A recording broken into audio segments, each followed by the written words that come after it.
25 जून आते ही हमें इतिहास के वो 2 दिन याद आते हैं।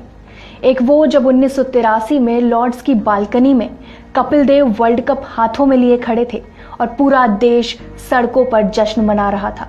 चारों तरफ खुशी और जश्न का माहौल था। लेकिन जैसे ही 25 जून 1975 की बात होती है, देश का हर एक नागरिक उस काले अध्याय को याद कर सहम जाता है, जब देश में राष्ट्रीय आपातकाल की घोषणा की गई थी। रेडियो पर लोगों ने प्रधानमंत्री इंदिरा गांधी की वो घोषणा सुनी थी। कभी न भूल पाने वाला वो काला इतिहास आज से 45 साल पहले देश में आपातकाल के रूप में रचा गया था, जब लोकतंत्र की आत्मा पर अचानक राष्ट्रीय आपातकाल का गहरा आघात किया गया था। आपातकाल की घोषणा होते ही सरकार का पूरी तरह से नियंत्रण कामकाज पर हो गया था।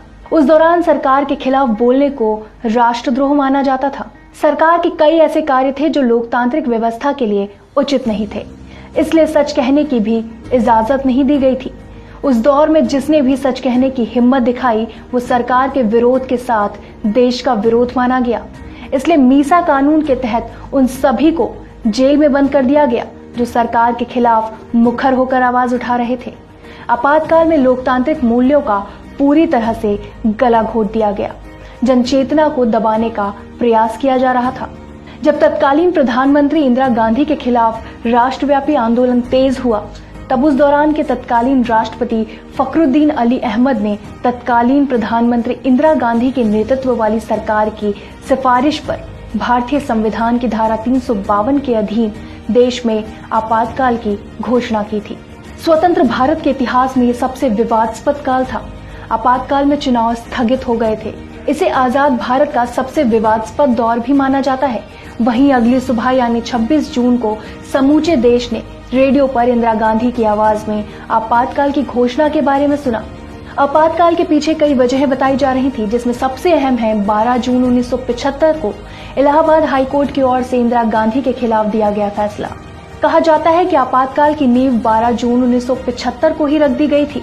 इस दिन इलाहाबाद हाईकोर्ट ने प्रधानमंत्री इंदिरा गांधी को रायबरेली के चुनाव अभियान में सरकारी मशीनरी का दुरुपयोग करने का दोषी पाया था और उनके चुनाव को खारिज कर दिया था। इतना ही नहीं, इंदिरा पर 6 साल तक चुनाव लड़ने और किसी भी तरह के पद संभालने पर रोक भी लगा दी गई थी। राजनारायण ने 1971 में रायबरेली में इंदिरा गांधी के हाथों हारने के बाद ये मामला दाखिल कराया था। कोर्ट के फैसले के बाद से देश भर में हड़तालें चल रही थी। जयप्रकाश नारायण, मोरारजी देसाई सहित कुछ नेताओं के नेतृत्व में व्यापक विरोध प्रदर्शन किया जा रहा था। आपातकाल में जयप्रकाश नारायण की अगुवाई में पूरा विपक्ष एकजुट हो गया था। पूरे देश में इंदिरा गांधी के खिलाफ आंदोलन छिड़ गया था। सरकारी मशीनरी विपक्ष के आंदोलन को कुचलने में लग गई थी। अटल बिहारी वाजपेयी, लाल कृष्ण आडवाणी, मुलायम सिंह यादव समेत विपक्ष के तमाम नेता जेल में ठूस दिए गए। बताया जाता है कि सरकार ने पूरे देश को एक बड़े जेल खाने के रूप में बदल दिया था। आपातकाल के दौरान नागरिकों के मौलिक अधिकारों को स्थगित कर दिया गया था। इमरजेंसी में जनता के अधिकारों की हत्या हेतु सुप्रीम कोर्ट ने भी 2011 में अपनी गलती मानी थी। सुप्रीम कोर्ट ने 2 जनवरी 2011 को ये स्वीकार किया कि देश में आपातकाल के दौरान इस कोर्ट ने भी नागरिकों के मौलिक अधिकारों का हनन हुआ था। अंततः इंदिरा गांधी को सिंहासन छोड़ना पड़ा। मोरारजी देसाई की अगुवाई में जनता पार्टी का गठन हुआ। 1977 में फिर आम चुनाव हुए। 1977 के चुनाव में कांग्रेस बुरी तरह हारी। इंदिरा गांधी खुद रायबरेली से चुनाव हार गई और कांग्रेस 153 सीटों पर सिमट गई। 23 मार्च 1977 को 81 वर्ष की उम्र में मोरारजी देसाई प्रधानमंत्री बने। यह आजादी के 30 साल बाद बनी पहली गैर कांग्रेसी सरकार थी। आपको हमारा ये वीडियो कैसा लगा, हमें कमेंट कर जरूर बताएं। साथ ही इस वीडियो को लाइक और शेयर करना ना भूलें।